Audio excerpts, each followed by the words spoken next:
Episode की starting सांशी के सानियान का कॉल रिसीव करने से होती है। उसका भाई उसे कहता है वो जियाओशु को थैंक्स करने के लिए डिनर ट्रीट दे। जियाओशु उसके पीछे नहीं पड़ा है, बल्कि उसकी फिक्र है उसे। उसने सांशी के लिए ना जाने कितनी बार हेल्प करी है। खुद पार्ट टाइम जॉब करने के बाद भी वो सांशी को गिफ्ट्स उसके फिजिक्स स्कोर के लिए भेजना कभी नहीं भूला, और सांशी उसे इस सब के बदले में एक डिनर ट्रीट तो दे ही सकती है। कॉल एंड होने के बाद सांशी सोचती है शायद वो कुछ ज़्यादा ही कठोर पेश आई थी। इस सभी में आखिर जियाओशु की तो कोई गलती ही नहीं है। यहाँ दूसरी ओर जियाओशु एक मीटिंग में बैठा था, जहाँ उसके गेम को मॉडिफाई करने के आइडियाज़ का डिस्कशन चल रहा था। जियाओशु आइडिया प्रेजेंट करता है उन्हें गेम्स में एआई को कुछ ऐसे डिज़ाइन करना है जो ज़्यादा से ज़्यादा ह्यूमन टच रिप्लाई दे पाए, और ऑटोमेटिक कैरेक्टर ग्रोथ का भी आइडिया देता है, जिसके लिए उसने एक डेमो तैयार करा था। जब वो उसे प्रेजेंट करता है तो वो सभी को काफ़ी पसंद आता है। उसकी हेड कहती है ठीक है, वो इसी आइडिया को फाइनलाइज करेंगे। पर अब प्रॉब्लम थी कि ये तो सिर्फ डेमो है। इतने सारे एआई को गेम में डालने के लिए ढेर सारे टेक्निकल टीम की ज़रूरत है। वो इसका कुछ न कुछ सॉल्यूशन ढूंढे, ये कहकर इस मीटिंग को एंड कर दिया जाता है। यहाँ सांशी जियाओशु के लिए मैसेज टाइप कर रही थी कि वो कब फ्री है। सांशी उसे डिनर ट्रीट देना चाहती है और थैंक्स उसे रात को डॉम तक छोड़ने के लिए। जियाओशु जब घर में एंटर हो ही रहा था तभी उसे ये मैसेज रिसीव होता है, जो देख वो शॉक तो था ही, पर उसके चेहरे पर एक स्माइल भी आ जाती है। वो रिप्लाई करता है नेक्स्ट वीकेंड। सांशी तुरंत रिप्लाई करती है ठीक है, टाइम आप डिसाइड कर लेना। उसके इतने इज्जत वाले मैसेज देख जियाओशु तुरंत सांशी को कॉल कर देता है कि वो नेक्स्ट वीकेंड फ्री है, पर टाइम की श्योरिटी नहीं है। सांशी कहती है ठीक है, टाइम जियाओशु अपने शेड्यूल के अकॉर्डिंग डिसाइड कर ले। जियाओशु कहता है ठीक है, पर तुम्हें अपना मोबाइल रिपेयर करने भी तो ले जाना होगा।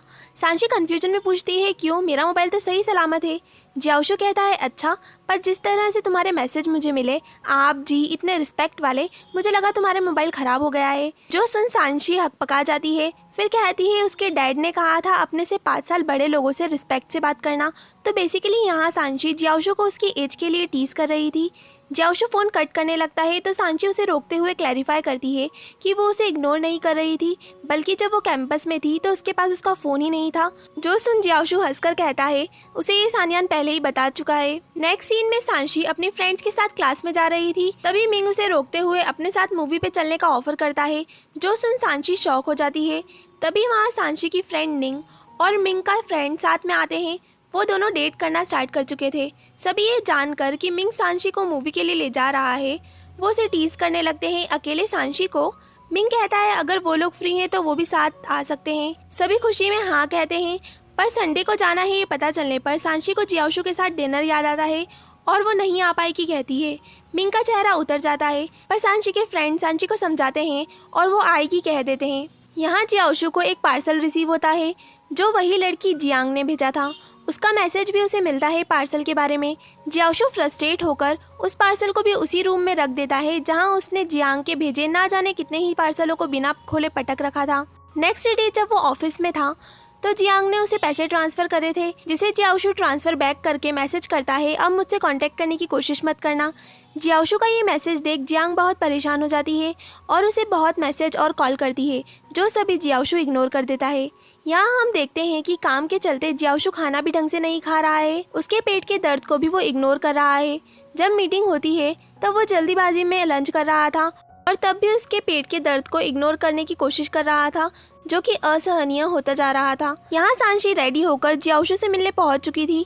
वो उसे कॉल करती है कि वो आ गई है, जियाओशु कब तक आएगा। जियाओशु अपने पेन को छुपाते हुए कहता है सॉरी वो नहीं आ पाएगा। सांशी पूछती है क्या वो ओवर टाइम कर रहा है, और इस बार सांशी जियाओशु की आवाज़ से समझ जाती है कि वो ठीक नहीं है, और जियाओशु के मना करने के बाद भी वो टैक्सी लेकर सीधे उसके ऑफिस की ओर निकल जाती है। जियाओशु जैसे तैसे अपना सामान पैक करता है। यहाँ सांशी हड़बड़ी में बिल्डिंग में एंटर होती है और जियाओशु उसे गेट पर ही मिल जाता है। वो उसे हेल्प करते हुए रोड तक लाती है, फिर बहुत ही जल्दबाजी में टैक्सी रोकने में लग जाती है। जियाओशु के लिए खड़ा होना भी मुश्किल होता जा रहा था, और यहाँ जब सांशी पीछे की ओर हो रही थी तो एक्सीडेंटली टकराने से जियाओशु के लिप्स सांशी के फॉरहेड पर टच हो जाते हैं, जिससे दोनों ही फ्लस्टर्ड हो जाते हैं।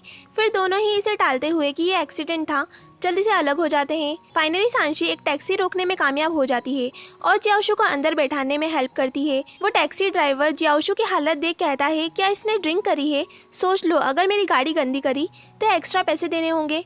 सांशी मना करती है कि उसके पेट में दर्द है, जल्दी हॉस्पिटल चले। हॉस्पिटल पहुंचकर एक्सरे से पता चलता है प्रॉपर्ली ना खाने की वजह से जियाओशु का अपेंडिक्स बहुत बिगड़ गया है और सर्जरी करनी होगी, जिसके लिए जियाओशु हाँ कर देता है। पर सांशी बहुत ही टेंशन में आ जाती है। जियाओशु से समझाता है कि वो ठीक है। ऑपरेशन रूम में जाते वक्त जियाओशु सांशी से कह रहा था कि बहुत लेट हो रहा है, वो डॉम में लौट जाए, पर सांशी कहती है वो यहीं रुकेगी। जियाओशु कहता है पर कुछ खा जरूर लेना।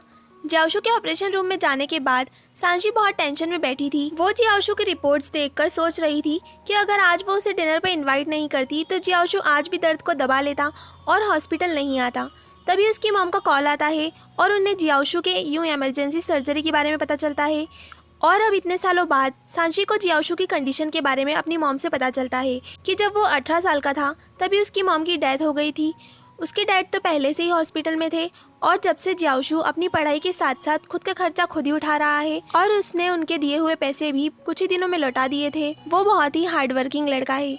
उसकी मॉम सांशी को अपना ध्यान रखने का कहकर कॉल कट कर देती हैं। सर्जरी के बाद डॉक्टर कहते हैं जियाओशु को 1 हफ्ते तक हॉस्पिटल में रहना होगा और इसे सिर्फ लिक्विड देना है और कुछ भी नहीं। सांशी डॉक्टर को थैंक्स करती है, फिर जियाओशु को लगने वाला सभी इंपॉर्टेंट मटेरियल ड्रॉर में रखते हुए कहती है वो नर्स से पूछकर सब कुछ ले आई है, पर फिर भी अगर जियाओशु को कुछ भी लगे तो वो उसे बता दे। जियाओशु उसे थैंक्स करता है और बहुत लेट हो गया है, उसे डॉम में लौट जाना चाहिए कहता है।